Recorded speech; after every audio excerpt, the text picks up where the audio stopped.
രണ്ട് പ്രാർത്ഥനയാണ് എനിക്ക് ആദ്യം പറയാനുള്ളത്.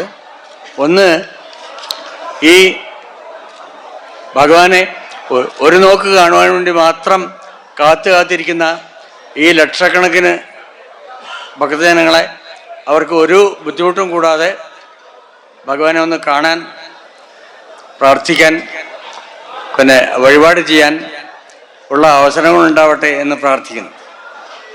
പിന്നൊന്ന്, ഞാനും ദേവസ്വം ബോർഡ് ജീവനക്കാരനാണ് പഴയ. എൻ്റെ അവാർഡ് ദേവസ്വം ബോർഡിൻ്റെ ഇവിടെ കഷ്ടപ്പെടുന്ന എത്രയോ എൻ്റെ അനിയന്മാരുണ്ട്, ഏട്ടന്മാരുണ്ട്. അവർക്കെല്ലാമായിട്ട് ഞാൻ വീതിക്കുന്നു.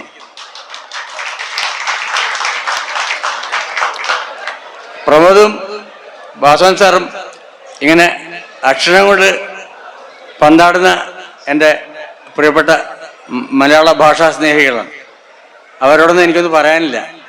അവരൊക്കെ വലിയ വലിയ ആൾക്കാരാണ്.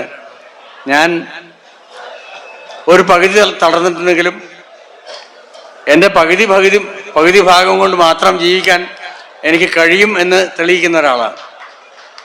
അത്രയേ ഉള്ളൂ. ഭഗവാന്റെ മുമ്പിൽ മിനിസ്റ്റർ എന്നോട് ഇങ്ങനെ അവാർഡിനെ പറ്റി പറഞ്ഞപ്പോൾ സ്വീകരിക്കാൻ പറ്റുമോ, പിന്നെ സന്നിധാനത്ത് എത്താൻ പറ്റുമോ എന്ന് ചോദിച്ചോ. എനിക്ക് പറ്റും എന്ന് ഞാൻ പറഞ്ഞു. പറ്റുമെന്ന് പറയാൻ കാരണം എൻ്റെ ആത്മവിശ്വാസം മാത്രമാണ്, അല്ലാതെ എനിക്ക് കഴിയുന്നതായിട്ടിരുന്നല്ല. ആ ആത്മവിശ്വാസം ഭഗവാൻ അത് നേടിത്തന്നു. ഞാൻ കേട്ടിട്ടുള്ള അതിമനോഹരമായ വേറൊരു അയ്യപ്പൻ പാട്ട്, അത് മഹാകവി കുഞ്ഞിരാമൻ നായർ എഴുതി, പിന്നെ ഭാവഗായകൻ ഇപ്പം ഈയിടെ യശസ്വരനായ എൻ്റെ പ്രിയ ജ്യേഷ്ഠ സഹോദരൻ ജയചന്ദ്രൻ അദ്ദേഹം പാടിയിട്ടുള്ള ഒരു ഗാനമാണ്. നിങ്ങളത് കേട്ടിട്ടുണ്ടാവും. അതിൻ്റെ ഒരു പല്ലവി പാടാം.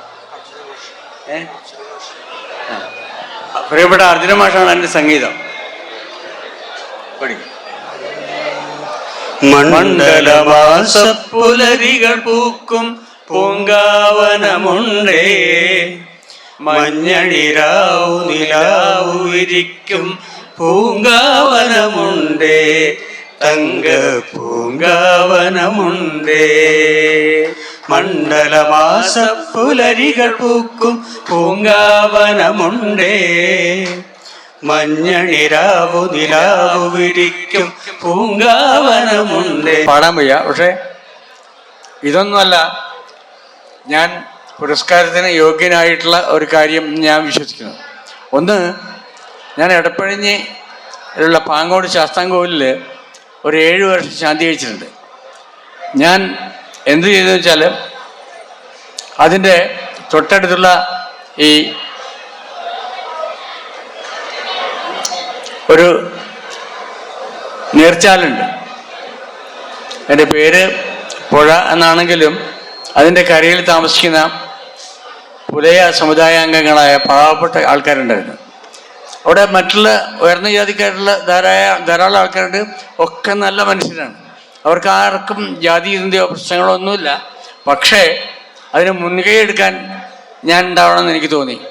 ഞാൻ ആ താഴ്ന്ന സമുദായാംഗങ്ങളെന്ന് പറയുന്ന അവരുടെ വീടുകളിലൊക്കെ ഞാൻ പോയി ശാന്തിക്കാരൻ നിലക്ക് എൻ്റെ കടമ ഞാൻ നിർവഹിച്ചു. അവിടെയൊക്കെ പൂജയ്ക്ക് പോവും. ഞാൻ അവരെയൊക്കെ കാണാൻ പോവും. അവരായിട്ട് സംസാരിക്കും. ഞാനും അവർ ഒരുപോലെയാണ്. അയ്യപ്പൻ്റെ മുമ്പിൽ ഞങ്ങളൊക്കെ ഒരുപോലെയാണ് എന്ന് അവരോട് പറയും. അത് വലിയൊരു 7 കൊല്ലം കൊണ്ട് അവിടെ വലിയൊരു പരിവർത്തനം ഉണ്ടാക്കി. ഈ സമുദായങ്ങൾ തമ്മിലുള്ളൊരു സൗഹാർദ്ദത്തിന് എൻ്റെ വാക്കുകൾ പ്രയോജനപ്പെട്ടു എന്ന് ഞാൻ വിശ്വസിക്കുന്നു. ആ ഒരു പ്രവൃത്തി എന്നെ ഈ അയ്യപ്പൻ്റെ പുരസ്കാരത്തിന് അർഹനാക്കുന്നു എന്ന് ഞാൻ വിശ്വസിക്കുന്നു. പിന്നെ ഒരു കാര്യം, ഞാൻ പൂഞ്ഞാറിൽ ശാന്തിയിരിക്കുന്ന കാലത്ത് അവിടെ ഞാൻ ആദ്യം ചെയ്തത് ദക്ഷിണയും ശമ്പളവും വേണ്ടാന്ന് വെക്കലാണ്. ഒരാളോട് ഞാൻ ദക്ഷിണ വാങ്ങിക്കില്ല, ശമ്പളവും വാങ്ങിക്കില്ല എന്നാണ്. അതോടുകൂടി ഞാൻ ആ നാട്ടിലെ ഏറ്റവും സ്വീകാര്യനായ ആളായി മാറി. ആ ഗ്രാമത്തിൻ്റെ, ഞാൻ പറയുന്ന പോലെ ആ ഗ്രാമത്തിലെ ഭക്തന്മാർ മുഴുവൻ അനുസരിക്കാൻ തുടങ്ങി. അമ്പലം പ്രസിദ്ധിയായി. ഇപ്പോഴും ആ അമ്പലം വളരെ ഗംഭീരമായിട്ട് മാറി. അതേപോലെ അവിടുത്തെ ഭക്തന്മാരായിട്ടുള്ള വേല സമുദായക്കാരായിട്ടുള്ള പാട്ടുകാരുണ്ട് താഴെ. അവിടുത്തെ അവരുടെ ഒരു അമ്പലമൊക്കെ ഉണ്ട്. ആ അമ്പലത്തിൽ ഞാൻ ഇവിടുന്ന് പൂജ കഴിഞ്ഞാൽ നേരെ അങ്ങോട്ട് പോകും. ഞാൻ അവരുടെ കൂടെ പാടാൻ പോകും. ഇതൊക്കെ സാംസ്കാരിക രംഗത്ത് വലിയ പരിവർത്തനം ഉണ്ടാക്കി. അതുപോലെ എനിക്ക് രാവിലെ അവിടുത്തെ നിവേദ്യച്ചോറ് എനിക്ക് കഴിക്കാനുള്ള ചോറായിരുന്നു. ഞാൻ എന്ത് ചോദിച്ചാൽ അവിടെ റോഡ് സൈഡാണ്.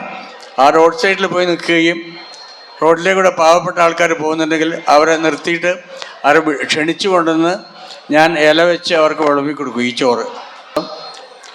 ആ ഹരിവരാസന പുരസ്കാരത്തിൻ്റെ ജേതാവായിക്കൊണ്ട് എൻ്റെ പ്രിയപ്പെട്ട ദേവസ്വം ബോർഡ് ജീവനക്കാരുടെ ആനയിച്ചുകൊണ്ട് അവരെന്നെ കൂട്ടിക്കൊണ്ടുപോയി ഇവിടുത്തെ മേൽശാന്തിയും തന്ത്രിയും ഒക്കെ വന്ദിച്ച്, അങ്ങനെ ഞാൻ ജീവിതത്തിൽ ഇതുവരെ നേടാത്ത അത്രയും വലിയൊരു ദർശന പുണ്യം ഇന്ന് എനിക്ക് കിട്ടി. പിന്നെ എൻ്റെ എത്രയും അഭിമതരായിട്ടുള്ള വാസവൻ സാറും പ്രമോദനെ പോലുള്ള ആൾക്കാരും പ്രശാന്തും ഒക്കെ എൻ്റെ കൂട്ടുകാരായിട്ട് എൻ്റെ അടുത്ത് വന്നിരിക്കുകയും എന്നെ സ്നേഹിക്കുന്നു എന്ന് എനിക്ക് എന്നെ മനസ്സിലാക്കുകയും ഒക്കെ ചെയ്യുമ്പോൾ ഞാൻ ഒരു ഭക്തനായി മാറുന്നു. ഞാൻ വലിയൊരു കവിയും കലാകാരനുമായി മാറുന്നു. ഇതൊക്കെ ഇല്ലെങ്കിൽ ഞാൻ കവിയും കലാകാരനും പേരിന് മാത്രമാണ്. എൻ്റെ ആ ഒരു കലാകാരൻ എന്നുള്ള ഭാവം പൂർണ്ണമാക്കുന്നത് ഇതുപോലുള്ള രംഗങ്ങളാണ്. ഈ രംഗങ്ങളെ ഞാൻ മനസ്സോട് ചേർക്കുന്നു. എൻ്റെ പ്രിയപ്പെട്ട MLA-മാരെയും എൻ്റെ പ്രിയപ്പെട്ട ഉദ്യോഗസ്ഥന്മാരെയും എൻ്റെ പ്രിയപ്പെട്ട ദേവസ്വം ബോർഡ് സ്വന്തക്കാരെയും ഒക്കെ ബഹുമാനപ്പെട്ട മന്ത്രിയെയും ഒക്കെ ഞാൻ ചേർത്ത് പിടിച്ചുകൊണ്ട് ഈ അവാർഡ് സ്വീകരിച്ചതായി പ്രഖ്യാപിക്കുന്നു. നമസ്കാരം.